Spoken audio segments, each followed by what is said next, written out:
In this video, we are going to learn what is the for loop. So for loop here, we are going to implement the initialization condition and whether we have to increment the decrement the value, all these things together in the single line. This is also one kind of a mechanism in the looping system, which is we are going to execute the block repeatedly. Your condition gets true. So we will implement this for loop mechanism in the C# program. So for that, I have taken the for loop C# file.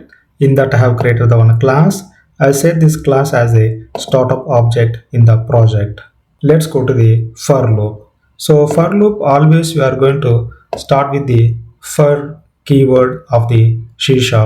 Then we have to implement the initialization, condition, and whether we have to increase the value or decrease the value. All these together, all these three we are going to implement together in the same line. Let's implement this for loop logic in the program. Take the for, initialize the value. Okay, so for initialization one value, I'm going to take the integer my currency. I'm going to design the one variable. I have created the my currency with the 0 value. I have initialized this value. After that, you should give the colon symbol.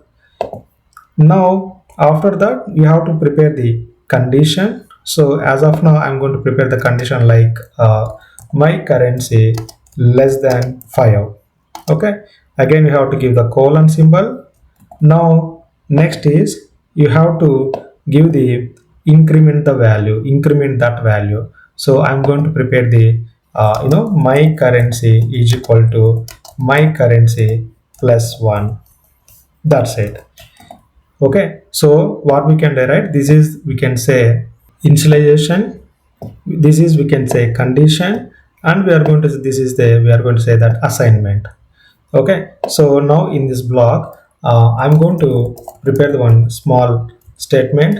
Let's say my currency. Okay, so what is happening here in the sense, first of all, I have initialized the my currency with the 0. Okay, so now what happened, I have prepared the condition. So 0 less than 5, what happened, that is the true, right?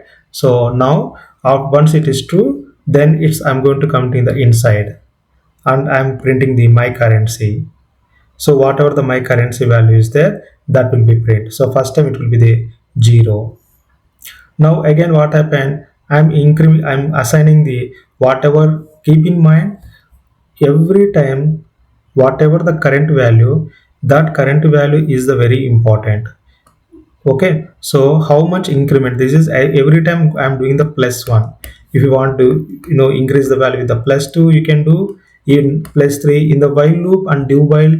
What we did, we have increased the value with the plus 1 for my currency. Same strategy I have applied here also. Instead of the plus 1, you can do the plus 2 plus 3 as well.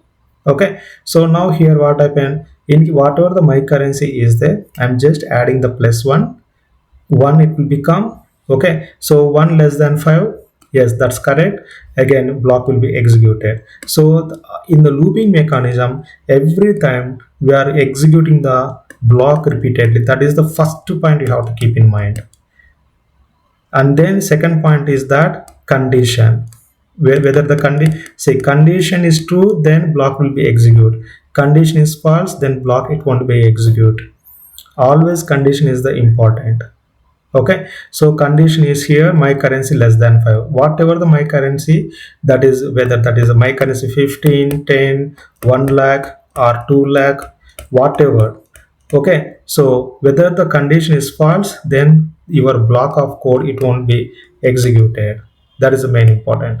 So here, so now 0 plus 1 1. Okay, 1 less than 5, yes, it's true. Again my statement will be executed. So again once the here 1 plus 1 2 less than 5, yes, that's correct. Again, so up like this, your block of code will be executed. Okay, this is the very important. Condition is the very important, and updating the your value also important. If you update the value, then only that updated value properly supplied to the condition. Okay, so otherwise if I'm not doing any assignment, what will be happen? Every time my currency is the zero only. Okay, every time currency is the my currency is zero only. So that's the reason you have to at least update the value with the at least plus one, so that your value up your your currency will be updated. So updated currency anyway you are checking is the less than 5, right? So now let's say file save all, and you see the output. You see that my currency here start with the zero, because of my installation currency value is the zero. So from zero onwards it has started. Okay, so now let's take the another example. So for that, go to the while block here, copy these values, and come here, paste this. Okay, your current note box, that is a 50 rupee, 300, no, 100, 103 and 200. Okay, so now let me copy and paste here, same strategy. Okay, so and let me comment at this code as of now. So my currency here, I'm going to start the zero. My currency, instead of the 5, I'm going to take the currency note box dot length. Fine. After that, I have taken the my currency, whatever I'm going to take the plus one. Okay. So now my currency note here, I'm not printing my currency. Instead of that, I'm going to take the container. First of all, I'm going to take the container here. Okay. In the container, I'm going to arrange the index. For arranging the index, for that I'm taking the my currency. That's it.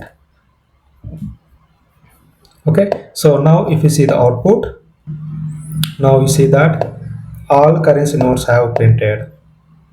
Now if I wanted to get the total amount of all the amount, so for that let's design the total amount here, and then I'm going to take the total amount is equal to total amount plus I'm going to take the currency note here. That's it.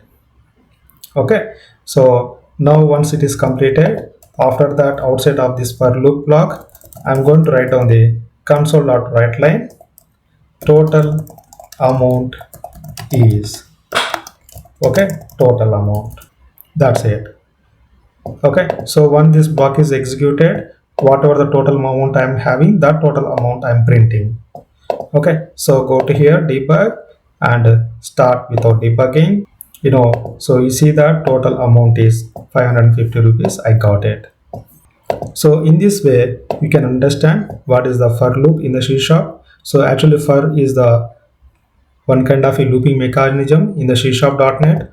All the things like in the for loop, we are going to prepare the initialization, we are going to prepare the condition, you are going to prepare the assignment, everything in the single line followed by the semicolon symbol.